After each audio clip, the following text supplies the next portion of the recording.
संध्या अपने कमरे में चुपचाप बैठी हुई मैगजीन पढ़ रही थी कि बाहर से उसके पति वरुण की जोरदार आवाज आई, संध्या, संध्या, बाहर आओ अभी के अभी। लेकिन संध्या ने अंदर कमरे में से कोई जवाब नहीं दिया तो उसके पति वरुण चिल्लाता हुआ कमरे के दरवाजे तक आ गया और बोला, बहुत ज्यादा दिमाग तुम्हारा चढ़ गया है। तुम्हारा दिमाग आजकल आसमान में उड़ने लगा है। ऐसे दिमाग को ठीक करना बहुत अच्छे से जानता हूँ मैं। अभी के अभी बाहर निकलो, नहीं तो खींचते हुए ले जाऊंगा। लेकिन संध्या अभी भी चुप थी। यह देखकर वरुण का गुस्सा 7वें आसमान पर पहुंच गया। आखिर उसकी पत्नी उसकी बात नहीं सुन रही थी। उसने बाहर हॉल की तरफ मुड़कर देखा तो उसकी माँ गीता जी और बहन प्रेरणा उसे ही देख रही थीं। दोनों को अपनी तरफ देखकर वरुण अपने आप को अपमानित महसूस करने लगा और गुस्से में तमतमाता हुआ वो कमरे में अंदर तक आ गया और संध्या को बांह से पकड़कर उसे खींचता हुआ बाहर हॉल में ले आया और सोफे की तरफ ढकेलता हुआ बोला, बहू हो, बहू ही बनकर रहो संध्या। इस घर की मालकिन बनने की कोई जरूरत नहीं है तुम्हें। कब से मैं तुम्हें आवाज दे रहा हूँ, सुनाई नहीं देता क्या तुम्हें? तुम्हारी हिम्मत कैसे हुई मेरी माँ और बहन से इस तरह से बात करने की? संध्या अपने आप को संभालते हुए उठी। देखा तो सास और नंदन अपनी कुटिल मुस्कान के साथ उसे ही देख रही थी।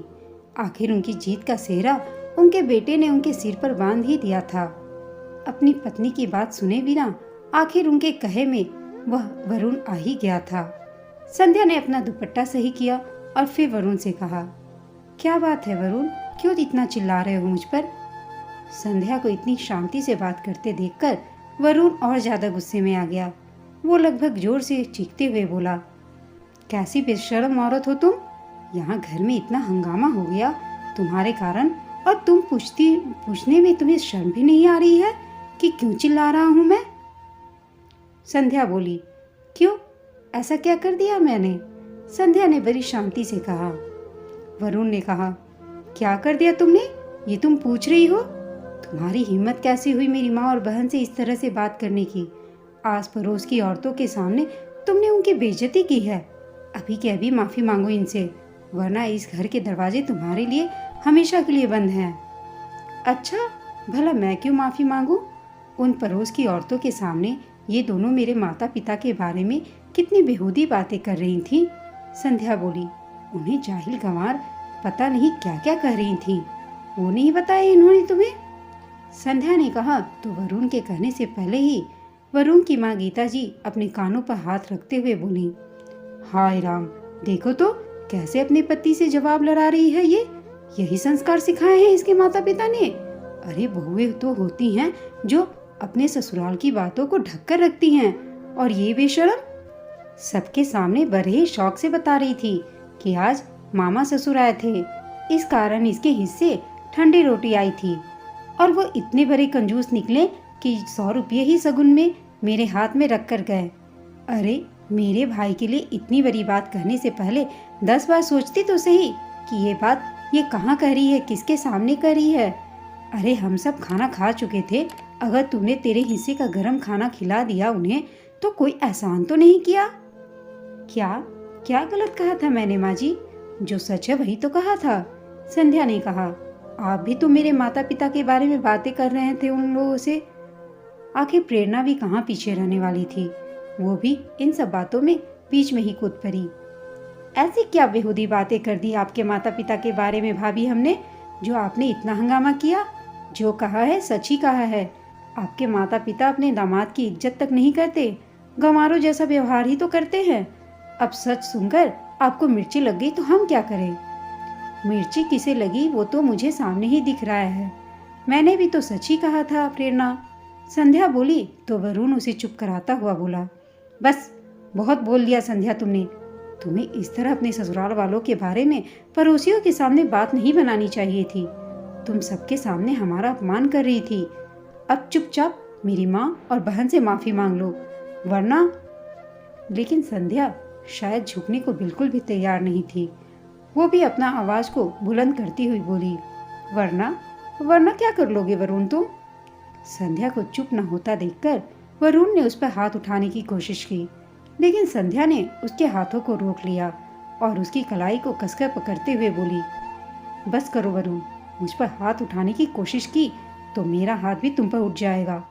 उसकी बात सुनकर जहां वरुण बिल्कुल हैरान रह गया, वहीं गीता जी और प्रेरणा ने अपने कानों पर हाथ रख लिया और वो बोली, हे भगवान, अपने पति पर हाथ उठाने की बात कर रही है, घोर कलयुग आ गया है ये तो। प्रेरणा के कहते ही गीता जी ने बोलना शुरू किया, एक तो अपने ससुराल वालों का सबके सामने अपमान करती है, ऊपर से ठसक तो ऐसे दिखाती है जैसे हमें खरीद ही लिया हो इसने। क्या गलत कर दिया और क्या गलत कह दिया हमने तेरे मायके वालों के बारे में इन पड़ोसियों से?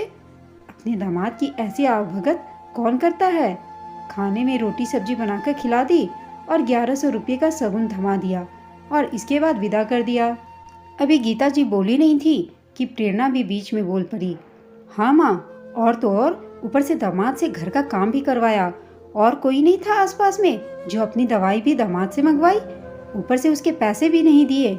प्रेरणा ने भी बीच में ही कहा। उन दोनों की बात सुनकर वरुण झेप गया। ये तो वही बातें हैं जो वरुण ने अपने ससुराल से घर आकर अपनी माँ और बहन को बताई थी।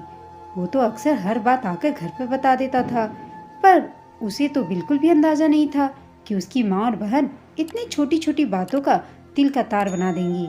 और आज इतनी छोटी सी बात पर हंगामा हुआ है। उसने संध्या की तरफ देखा तो वे गुस्से से उसे देख रही थी। वरुण को अपनी तरफ देखकर संध्या बोली, सुन लिया तुमने वरुण, पिछले 1 साल से मैं बर्दाश्त कर रही हूँ ये सब। अब जाकर मैंने अपनी जबान खोली है, क्योंकि अब मुझसे भी बर्दाश्त नहीं हो रहा है। तुम्हें कब से समझा रही थी मैं कि सोच समझकर बात किया करो।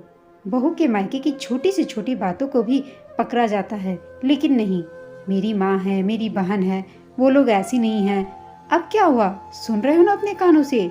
क्या सिर्फ बहू की जिम्मेदारी थी ससुराल की बातों को ढक कर रखने की? तुमने कौन सी बातें ढक कर रखी? तुम तो मेरे मायके में क्या क्या हुआ, क्या खाए, क्या पिया, क्या दिया, सब कुछ अपनी माँ और बहन को बताते हो। सारी बातों के बता देते हो और फिर मम्मी जी यहाँ मुझे 10 ताने सुनाती हैं।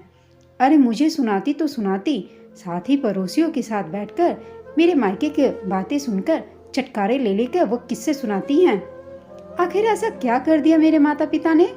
भाई बाहर रहकर पढ़ता है, पापा उस दिन हॉस्टल उससे मिलने गए हुए थे, फिर भी मम्मी ने घर में जो भी था बनाकर तुमको खिलाया, पर तुम्हें इसकी कद्र नहीं हुई। ऊपर से मम्मी बीमार थी तो तुमसे दवाई मंगवा ली, तो कुछ गलत कर दिया क्या? दवाई लाकर देने में दामाद को ठसक नजर आ रही है और मैं यहाँ दिन भर घर का काम करती हूँ, वो कुछ भी नहीं। मम्मी ने तो तुम्हें पैसे देने भी चाहे थे, याद है ना? पर अच्छा बनने के चक्कर में तुमने ही पैसे नहीं लिए। तो इसमें मम्मी से क्या गलती हुई जो अब सबके सामने उन्हें जाहिल गंवार कहा जा रहा है? मेरे मायके की तो छोटी छोटी बातों को पकड़ लिया जाता है। अगर वह छोटी छोटी बातें तुम्हारा अपमान है तो माफ करना। तुमसे ज्यादा अपमान तो मेरा इस घर में होता है और हर रोज होता है। मेरा आज जबान खोलने से इतना हंगामा हो गया कि तुम मुझे कमरे में से खींचकर यहाँ बाहर लेकर आ गए। मम्मी जी तो अपने भाई के बारे में इतना सा भी बर्दाश्त नहीं कर पाई, तो मुझसे क्यों उम्मीद करते हो कि मैं हमेशा बर्दाश्त करूं? सम्मान दोगे तो ही सम्मान मिलेगा, वरना आज जो हुआ इस घर में वो अब अक्सर होगा। यह कहकर संध्या अंदर अपने कमरे में चली गई। वरुण ने गीता जी और प्रेरणा की तरफ देखा तो गीता जी बोली, देख देख कैसे बातें करके गई है तेरी पत्नी, कितनी तेज है तेरी पत्नी, तमीज नहीं सिखाई इसके माता पिता ने। उनकी बात सुनकर वरुण बोला, माँ, कुछ चीजें सोच समझकर बोलनी चाहिए। अगर बहू 1 साल बाद बोली है, अपना मुंह खोली है, तो जाहिर सी बात है कि हमने उसे बोलने पर मजबूर किया है। मुझे नहीं पता था माँ कि इतनी छोटी छोटी बातें तिल का तार बन जाती हैं। तुम्हें क्या जरूरत थी उसके मायके की बातें अड़ोसियों को पड़ोसियों को बोलने की? यह कहकर वरुण भी अपने कमरे में जाकर बैठ गया।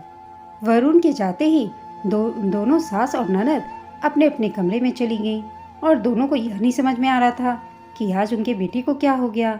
लेकिन अब वरुण इस बात का पूरा ख्याल रखता था कि वो संध्या के मायके की हर छोटी से छोटी बातें के घर पर आकर नहीं बताता था, अपनी मम्मी और बहन को तो बिल्कुल भी नहीं, क्योंकि अब उसे भी तो अपने ससुराल की मान सम्मान को बनाए रखना था। दोस्तों, आपको यह कहानी कैसी लगी कमेंट करके बताइएगा। साथ ही कहानी अच्छी लगी हो तो इसे लाइक, शेयर और चैनल को सब्सक्राइब अवश्य कीजिएगा। कहानी सुनने के लिए आप सबका धन्यवाद।